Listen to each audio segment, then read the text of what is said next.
Hi, this is log entry 139. Currently, just about 2:25 p.m. CST. I wasn't planning on doing this, but I had the sudden urge to do it, and also I'm kind of procrastinating on the heavy theory that I've been reading when it comes to general relativity and quantum mechanics, and mainly general relativity, like I said before. I decided to take it easy yesterday because it was Saturday, and I also kind of want to do the same thing today, so I'm kind of just taking it easy, and I'm not trying to stress myself out too much because I ultimately, for me to actually, understand this stuff I really want to, I have to practice a little bit, and my brain doesn't like practicing. It doesn't like having to work hard, so that's always been an issue of mine, and that just requires discipline, and I've acquired quite a bit of discipline, but I also still have to kind of push myself out of those patterns at times where I feel stuck, and the reason why I feel stuck at times is because I am lazy and I like to process information superficially, but there's a point in which you have to practice, especially in mathematics, where you have to actually practice, messing around with these objects in your mind and looking at the patterns and seeing how it all clicks in together. And tensors is definitely one of them. Tensors is definitely one of the first ones I had to really, I don't know what it is. I just do not, again, like I said, I don't like superscripts and subscripts. But I also, another reason is because I guess it's introducing a new way of actually messing around with mathematical objects, and ever since yesterday, I've been not really thinking about it because I don't want to. And again, that's on my to-do list, and also I tend to develop algorithms for problems that I run into. Similar problems that you may have experienced in the past. It's kind of like, in physics, right? You tend to, usually the algorithm that you use when you're solving hard physics problems is one, bring it down to smaller steps and see if the smaller steps can be similar problems that you have ran into before. It's the same thing with life. I tend to approach life that way too.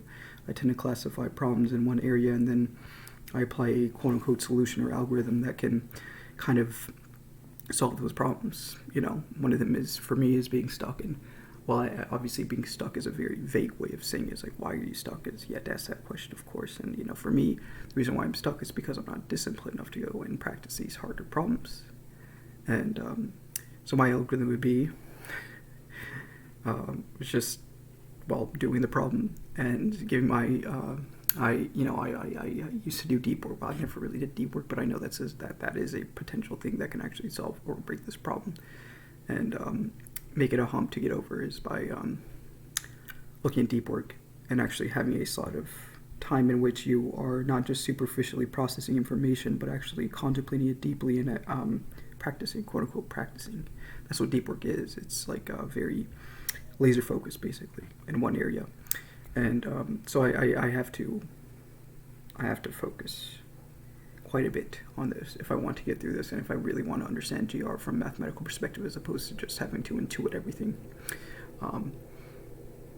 And also the other solution is, if you're stuck here, then you have to move somewhere else, obviously, because I have a specific time domain in which I'm working on these things, and this is a discipline that I've decided to make for me in my current area in life right now is this, and computers, and potentially economics, because I want to understand economics more, because I want to monetize or create some kind of equity within my own head, something that can't be taken from anybody else. Is by the best way is actually to think of it as the equity of the mind is seen as a conglomerate of ideas that are connected to each other to create a framework in which you can actually create an input-output system that solves problems, very difficult problems, and that's what people do. That's why you have consultants, because they actually have a high self-equity.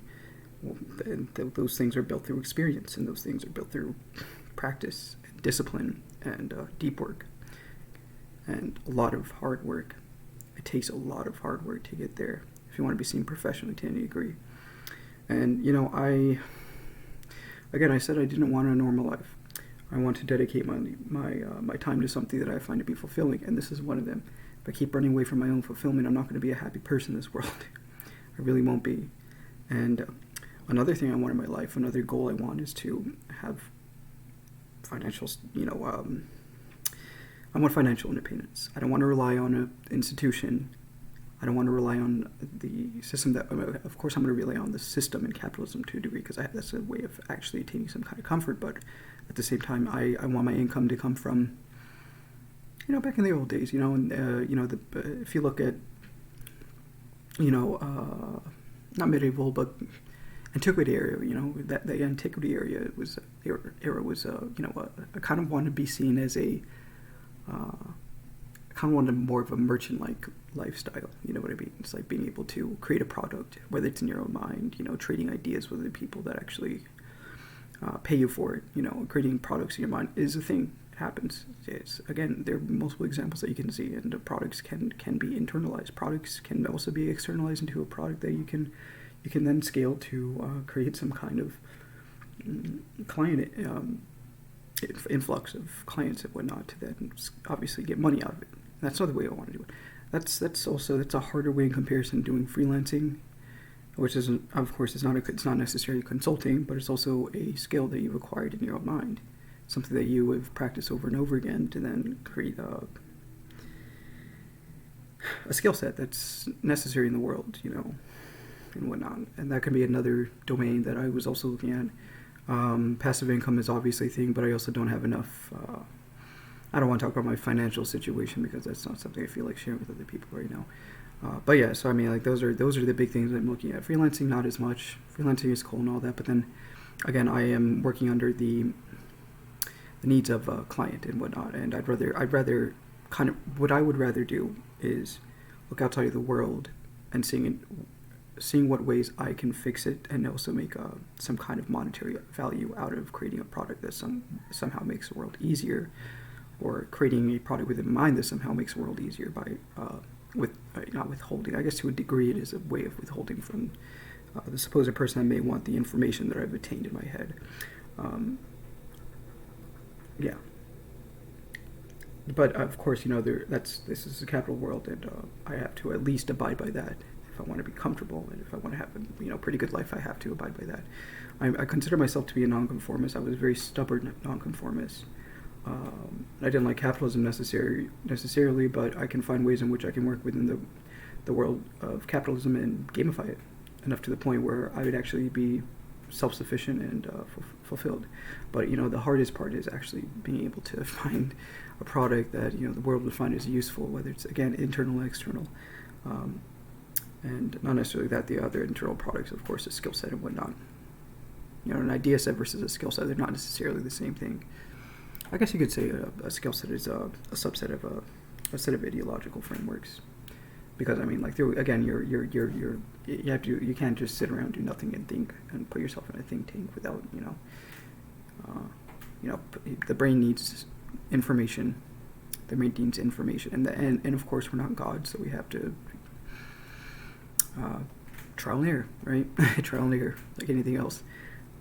So I've been thinking about that a lot, and which is why, again, I was getting sidetracked. That's why I've been thinking about economics and understanding the human mind more.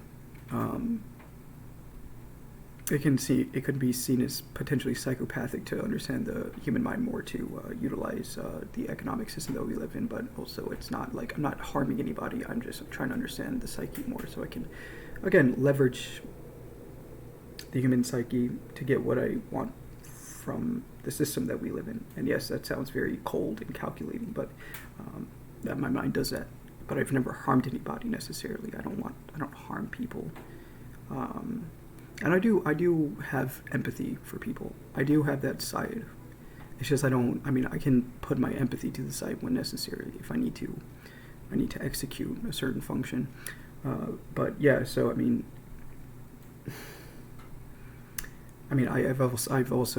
I felt bad about some things because I'm considered an empath. I'm empathetic, but I've also put my empathy to the side. Not necessarily. It's funny because I can kind of put my cold, calculative side right beside my empathy, and kind of function almost in like some kind of harmonious way, depending on the being and the person I be interacting with. It can be seen as me having ulterior motives, like anybody else. Everybody has ulterior motives, obviously. Well, not maybe. Okay, everybody. There's no way this motives. Yeah. There's always a hidden agenda, no matter what agent you're working with or working around. Of course, there are agents that don't realize that they yeah, I mean, okay. I don't like, again, I don't like, I can't mathematize everything with my head, but, and systematize everything, but there are certain agents in this world that tend to be more malleable at times, and I've also, not in a bad way, where it wasn't like they, not, I wouldn't consider it to be a bad thing, because they were more malleable to the degree in which they didn't realize that I was making them malleable. So I mean, like, it's just, it's not, it's like having, oh, and this, never mind, I'm not going to talk about that. I've talked about this before, and I just sound like a complete psychopath, but I'm not. It's just a different form of functioning and higher set of consciousness cognitive functions that people can use to get their motives without, it's, okay. I'm just not going to talk about it, because I know people are going to get mad. I'm probably getting canceled on the internet, and I don't want my YouTube channel to disappear out of nowhere, so I should be careful about what I say. So I want to, I don't know. Again, I was looking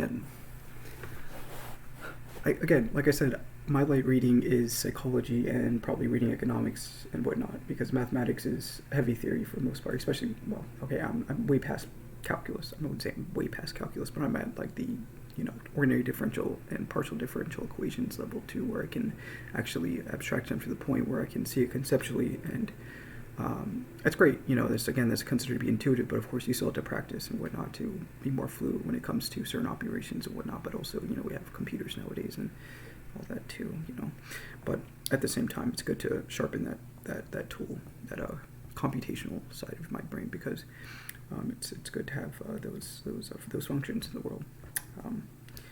It's good for, it's necessary to a degree. So I can see the usefulness of tackling these hard problems that are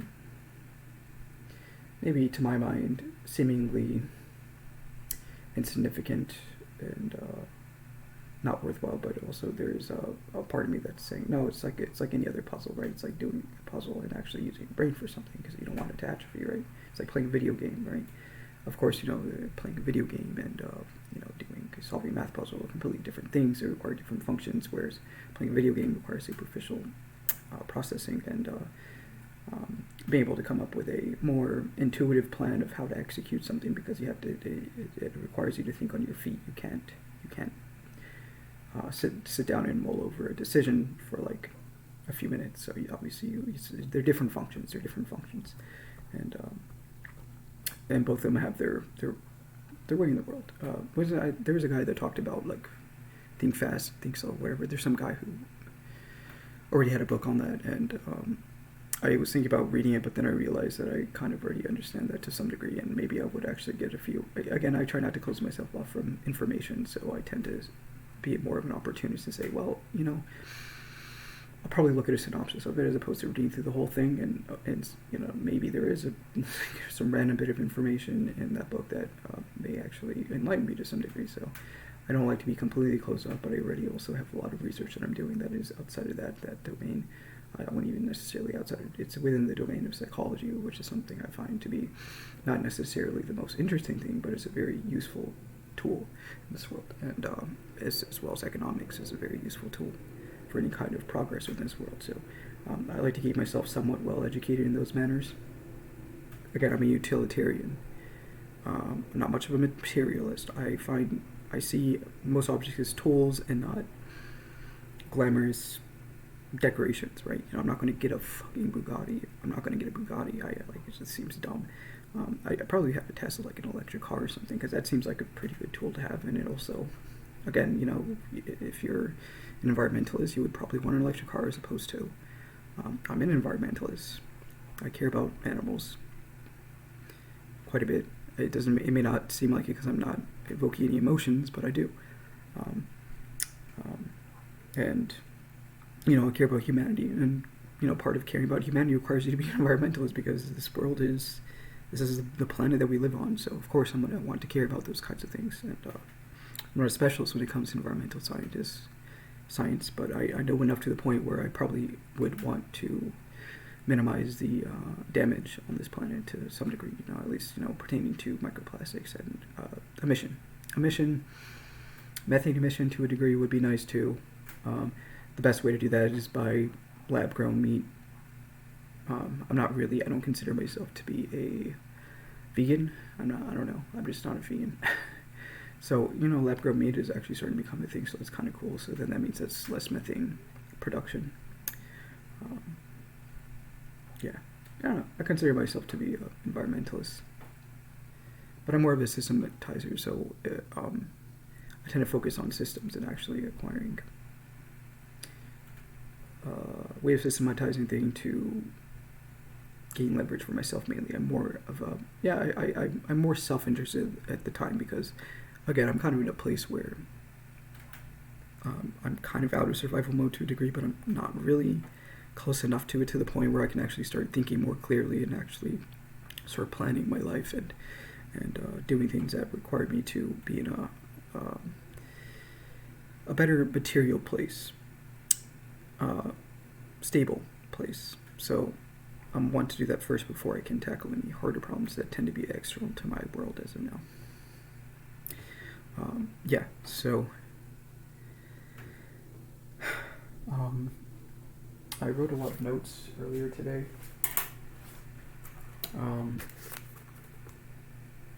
I also want to, I don't know if I'm going to be programming today, but I would like to because, again, I still have to do a lot of research, quite a bit. It's just, I don't know, I don't really have anything important on here right now.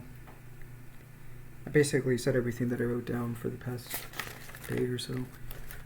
And then, I'm always thinking about, how to refine the map of physics more so I can kind of put myself into a place where it's I'm in a place where I had to start focusing on one thing. So it's either GR or I look at electrodynamics or, maybe I could look at classical dynamics and whatnot because I wouldn't say that I know a lot about it. There's a lot of things. I'm at a place where I've kind of looked at all of the surface level ideas around physics and whatnot, and I have a general idea of how they map together and how they connect, but there's a point in which I had to go deeper, and for me to go deeper I have to understand mathematics quite a bit. So it's just I guess my best course of action if I decide not to study tensors, or if I decide not to practice tensors because I have to actually write things down. I can't just sit there and absorb it. Unfortunately, I had to actually practice this. Mathematics is considered to be an active discipline. It's not something that you can just look at and say, oh, okay, that's true. Again, you can have the photographic memory and still try. You memorizing this won't really help because, of course, it requires understanding. And, people with photographic memories don't necessarily have the best pattern recognition skills. They can store information in their head, but they can't necessarily tie ideas together to create a new idea. So, photographic memories can be useful to some degree. John von Neumann was gifted with both pattern recognition skills and photographic memory, which is a very rare occasion. It's not something that everybody can say. But yeah, so it's just, yeah. That's something that not everybody can have, for sure. So where was I going with that? I actually don't know where I was going with that. I started talking about books again, then it's just focusing on something. So it's either, tensors or there are probably some stuff. I have a lot of books I can read in linear algebra and whatnot, so maybe I'll kind of focus on that. Or if I want to keep going down the route of superficiality, I can do that and just start absorbing more information in other domains. I could do that, or I can I think I'm just going to have a period of deep focus. And this deep focus is going to be in mathematics because, again, mathematics requires deep focus. Like I've said a billion times already, it requires discipline. So that's where that's going to be my primary focal point for my deep focus sections is mathematics and whatnot. So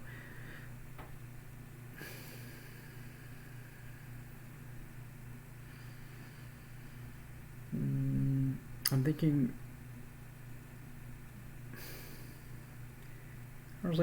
I know quite a bit of calculus. I wouldn't necessarily say I know about calculus of variations or different. Maybe I should read differential calculus stuff because I think differential calculus contains tensors in it. So maybe I'd rather just do that and have a better idea of differential calculus because I don't know much about differential calculus, and maybe I should look at that. And also, I was thinking, it's like, okay, not only differential calculus, variational calculus is another thing, and variational calculus contains, it's more with action curves and understanding that, and you've like the most, I would say the cornerstone of variational calculus is the Bronkheimer-Stone curve. It was a problem that Isaac Newton was working on. I'm not sure if he was the one who solved it, but I was basically looking at a, what would require what curve would make a ball on a frictionless surface travel fastest through like 2 points. So you'd have like 2 points like this. They probably had like some form of elevation, and then you would look at the what curve would be the fastest, and the fastest curve was the Bronkheimer-Stone curve, probably most likely called that curve because I guess it was Bronkheimer who found it, even though I thought it was Newton, but he definitely studied these curves of variational calculus. I guess it was that guy, whoever that guy was. And I think that ties with action to some degree, so maybe I'll look at that later. Yeah. So maybe I'll look at that later. This is another thing I want to look at.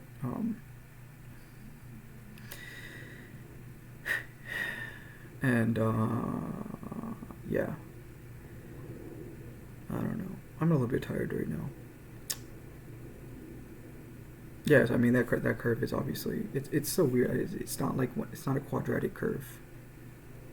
It's not a quadratic curve. It's like it kind of dips below it, and then I don't know what kind of I don't know what the parametric equation is for that, so I can't really say much about it. Yeah. And apparently that's the fastest way that ball could get from point A to point B. Yeah, there I can actually speak properly for once. Of course, there's gravity acting on it. If you guys, obviously, because we're talking about ramps and balls traveling on ramps, but whatever. And it's a frictional surface, like I said. Anyways, I don't know why I felt like I had to repeat that, but yeah.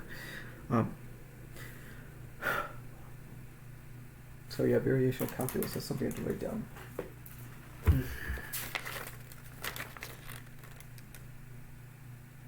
I think I did. Oh, calculus. Sorry, it's calculus of variations. It's something you should probably at least somewhat understand with classical mechanics to some degree. So maybe I'll look at that, and differential. Sorry, it was called differential geometry. I think I said something else. Differential.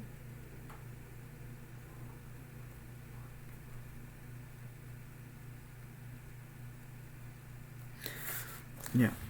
So there's that, and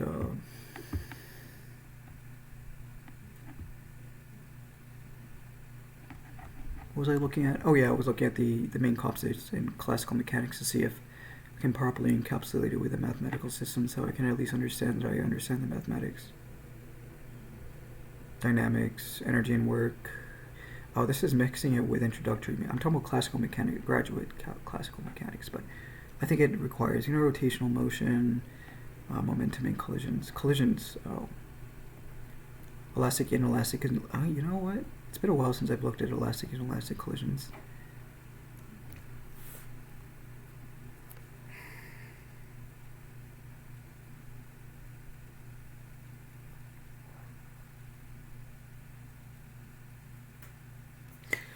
So I had to look at that.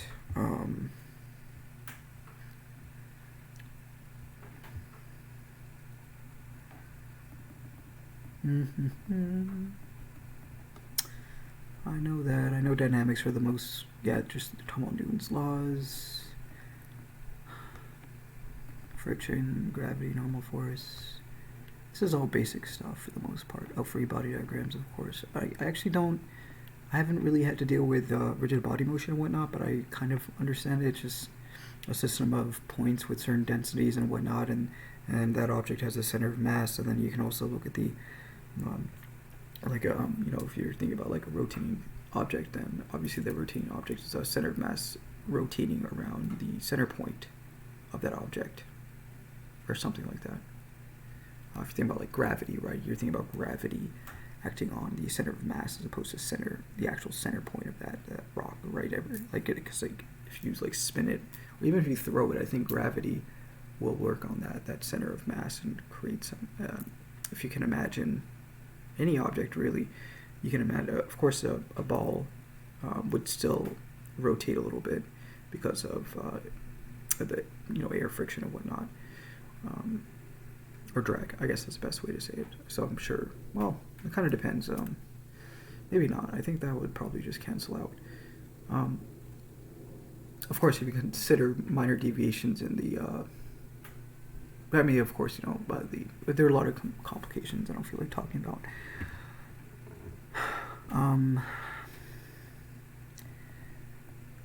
Conservation of momentum, impulse, looked at those.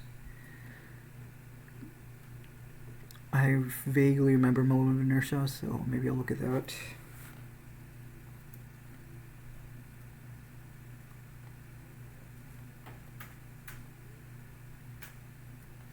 So another thing I have to look at, I guess. Angular momentum, conservation angular momentum.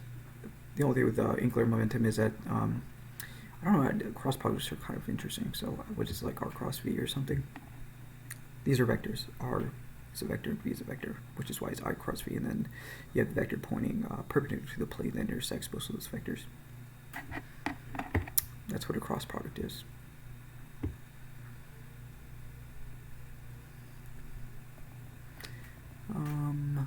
Pendulum, simple harmonic motion.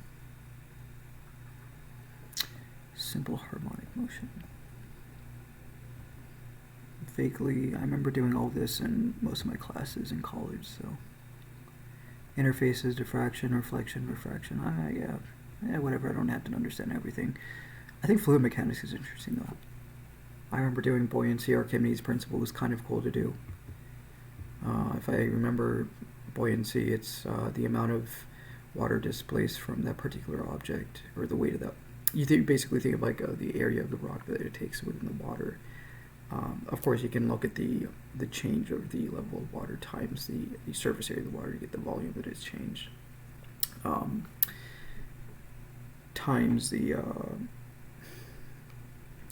actual density of water, of course, so you get the weight of that water that it displaced, and apparently that's the force that's acting upon it.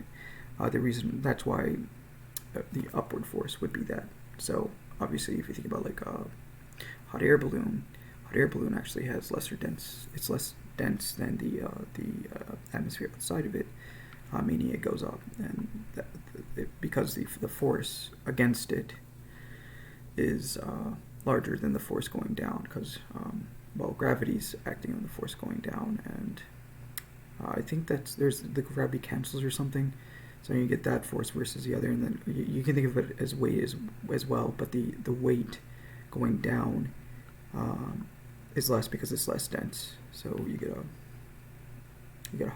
think of a hot air balloon, or you can think of like a rocket water, obviously, because the rock is denser. It's not going to float, obviously, via the principle of buoyancy. Is there a principle? Archimedes' principle, I guess, yeah. And then Bernoulli's equation for fluid dynamics. That was fun. And then you'd be looking at Lagrangian Hamiltonian mechanics, generalized coordinates. I've looked at that. Lagrangian equations of motion.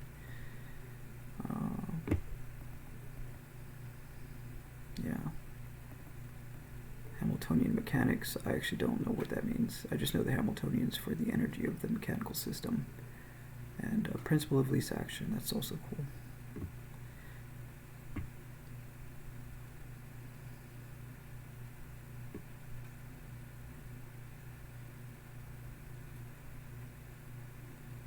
Yeah, I didn't really explain the Archimedes principles that well, but it kind of makes sense. So I guess you could think of it as the amount of that particular ambient atmosphere displaced times its density is the buoyancy.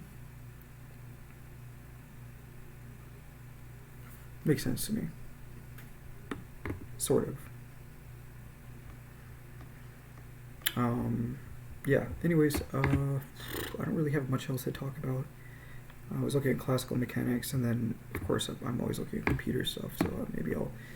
I've been feeling lazy today. I got some junk food from the grocery store, and I haven't made it. I actually haven't made anything of any sustenance today. So maybe I should get some. I should probably at least cook eggs and then eat a banana or something. Yeah. I shouldn't be starving myself like this. How am I supposed to think clearly when I'm like this? Yeah, I may get Jackson's Electrodynamics as well, or Griffiths. I'll probably get Griffiths. I feel like I get bored of Griffiths' book. No offense to him, but I probably understand most of Electrodynamics in Griffith's book. It's just a lot of vector analysis, where Jackson is a lot of vector calculus and whatnot as well. But you kind of get it's. I don't know what makes it more complicated than Griffiths, but I think Griffiths is more analyzing vectors as opposed to. Well, I guess they're both vectors, but I think to Jackson get into looking at it as a set of springs or a sequence of springs, I'm not sure. Probably not. I don't know what makes Jackson's more complicated than Griffiths. It's probably just a lot deeper.